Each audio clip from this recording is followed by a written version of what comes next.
Hello everyone, myself Shinde PG, working as Assistant Professor at Department of Physics, TTGM College, Nasik. Today, we are going to discuss MSc second year, semester 3rd, paper number 4th, that is the course of energy studies first. In previous lecture, I have started the second chapter, solar radiation and its measurements.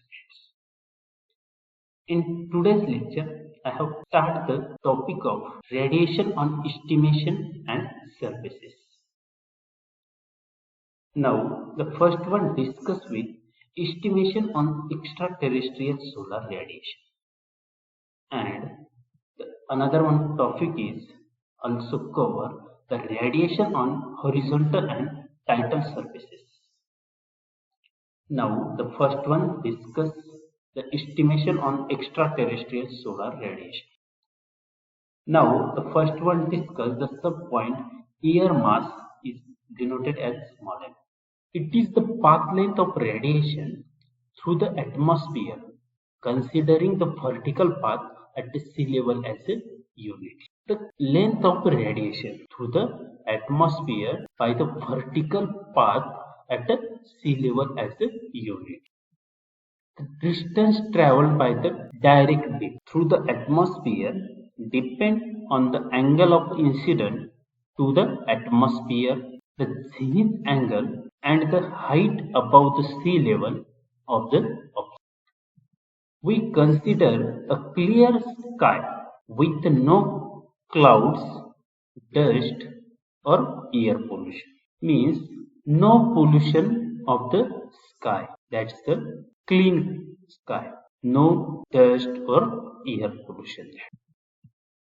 Since the top of the atmosphere is not well defined, of more importance than the distance traveled in the mass of the atmospheric gases and vapor encounter.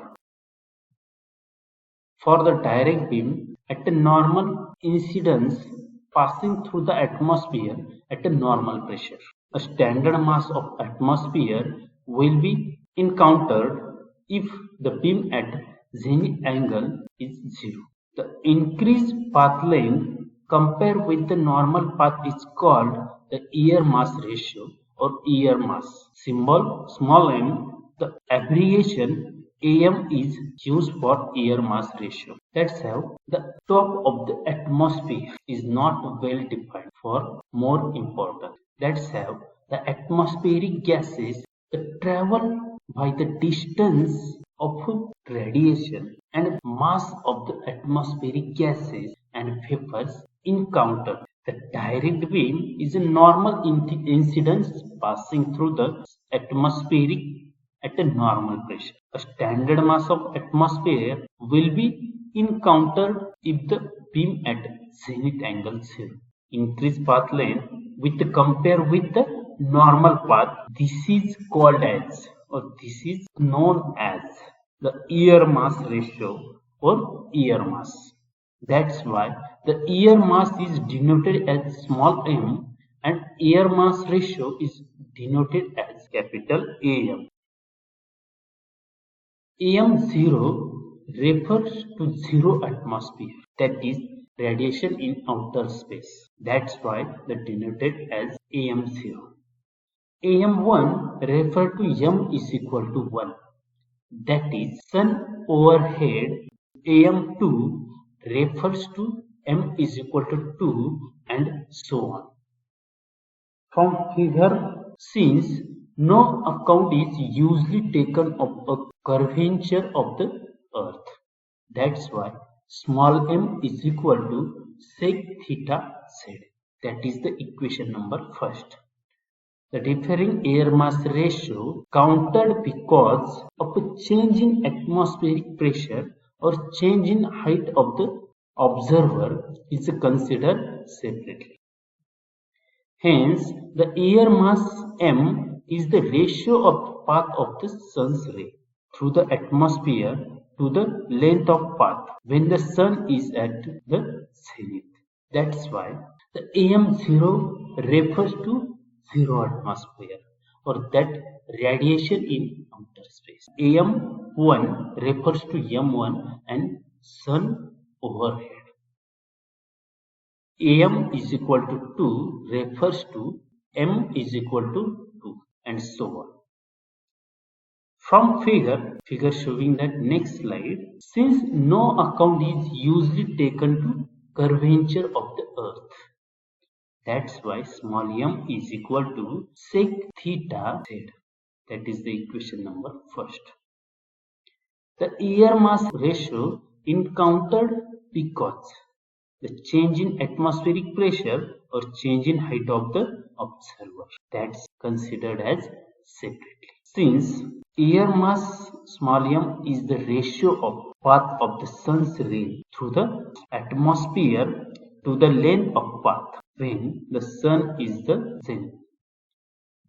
Except for very low solar attitude angle, the air mass is equal to the consequent at the attitude angle. That's why thus at a sea level is equal to m is equal to 1.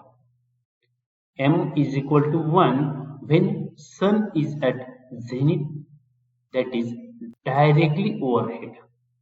M is equal to 2 when zenith angle is 60 degree, the angle subtended by the zenith and line of the slide to the sun. That's why the M is equal to sec theta z when M is greater than 3. That's why M0 just above the Earth's atmosphere. This figure showing that the zenith angle here, theta z, the path length increases by the factor of m, the normal incidence unit path length, and the atmosphere clear sky. That's why, and here sea level. This figure air to mass ratio. Now, a second subpoint discussed here, the attenuation of beam radiation. The variation in solar radiation reaching the earth than received at the outside of the atmosphere is due to absorption and scattering in atmosphere. The vibration in solar radiation reach the earth and receive the outside of the atmosphere is due to absorption and scattering in atmosphere by the radiation. Another one point is absorption of solar radiation. As the solar radiation passes through the Earth's atmosphere, the short wavelength ultraviolet rays are absorbed by the ozone in the atmosphere, and the long wave infrared waves are absorbed by the carbon dioxide and moisture in the atmosphere. That's why the absorption, the ozone layer by absorb the short wavelength radiation by the ultraviolet ray. It is also known as ultraviolet ray by the atmosphere. And the carbon dioxide and moisture in an atmosphere, that the long wave radiation or infrared waves are absorbed. Now, this results in narrowing of the bandwidth. In fact, most of terrestrial solar energy, that is the energy received by the Earth, lies within the range of 0.29 micro to 25 micro. That's the terrestrial solar energy or solar ray by the absorb of Earth. This range is 0.29 micro to 25 micro. Another one subpoint is scattering.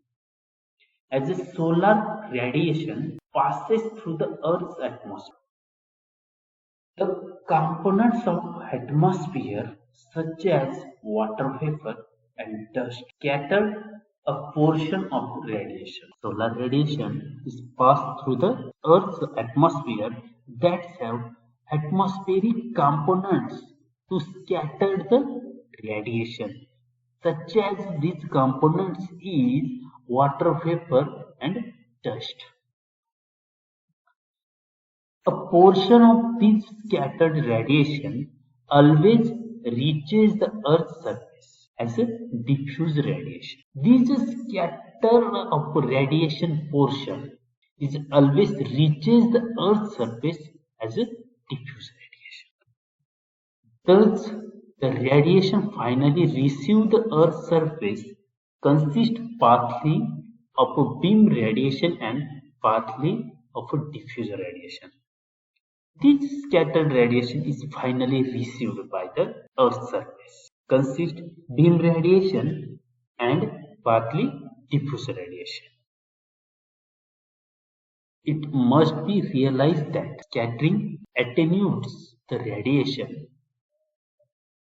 The exact amount of scattering and consequential attenuation depends on the atmospheric conditions, which vary from place to place and at a given place depends on the time of the day, the month of the year, and the local weather. This scattering is depend on or vary from the atmospheric conditions that have the travel from or vary from place to place. Place is depend on time of the day and the month of the year and the local weather.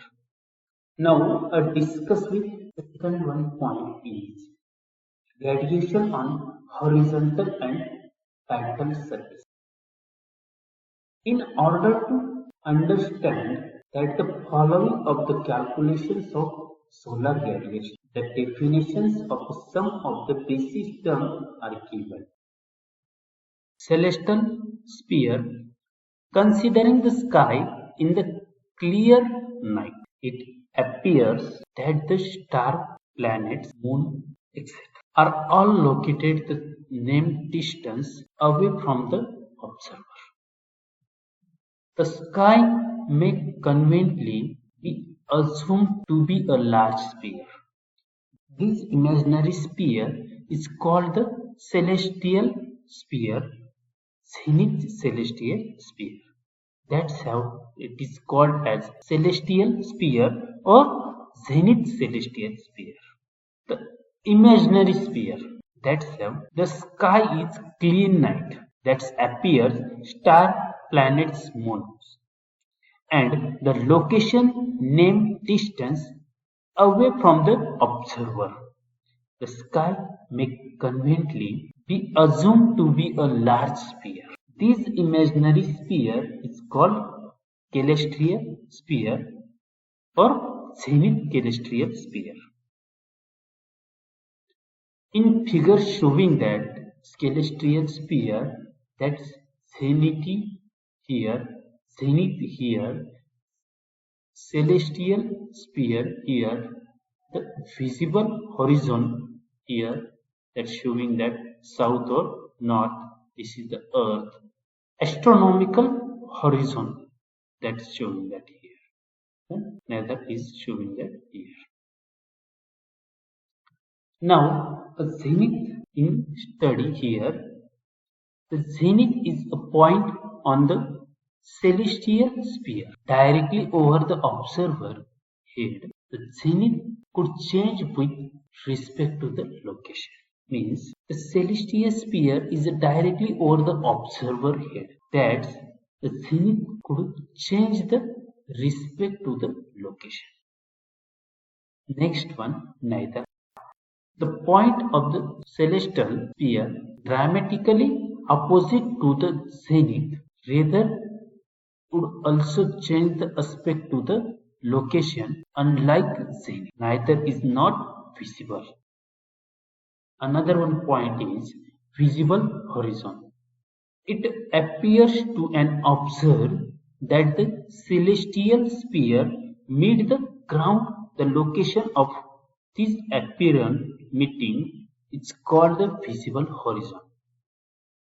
It appears to the observer, it can observe that the celestial spheres meet the ground, the location of this inapparent meeting. This is called as visible horizon. And another one point is astronomical horizon. Because visible horizon is uneven, so we cannot define a location in the sky with reference to it. Means the visible location is not understand or not defined at the sky. That's the reference to the astronomical horizons. It is therefore necessary to define a horizon some distance away from the zenith line, joining the zenith to the center of the earth, simply a vertical line. It is an even circle which may be either below or above the horizon. This is shown as astronomical horizon and can be obtained by manage in all direction of the zenith as an angular distance of 90 degree. Another one point is poles of the earth. The end of the axis of rotation of the earth mark two important points on the earth's surfaces. They are called the pole of the earth. One as a north and while the other as a south. These two poles of the earth is importance, north and south. That is denoted as capital S or capital N. Another one point, Earth's equator. It is an imaginary great circle normal to the Earth's axis, dividing the distance between the Earth's pole along its surface into two equal parts. The equator divided the Earth into two hemispheres called North and South Hemisphere. These two hemispheres that some divided two parts. Now discuss another one is meridian. It is necessary to select some reference location on the earth for helping in location a particular position. Means the earth that helping to the particular position of the earth.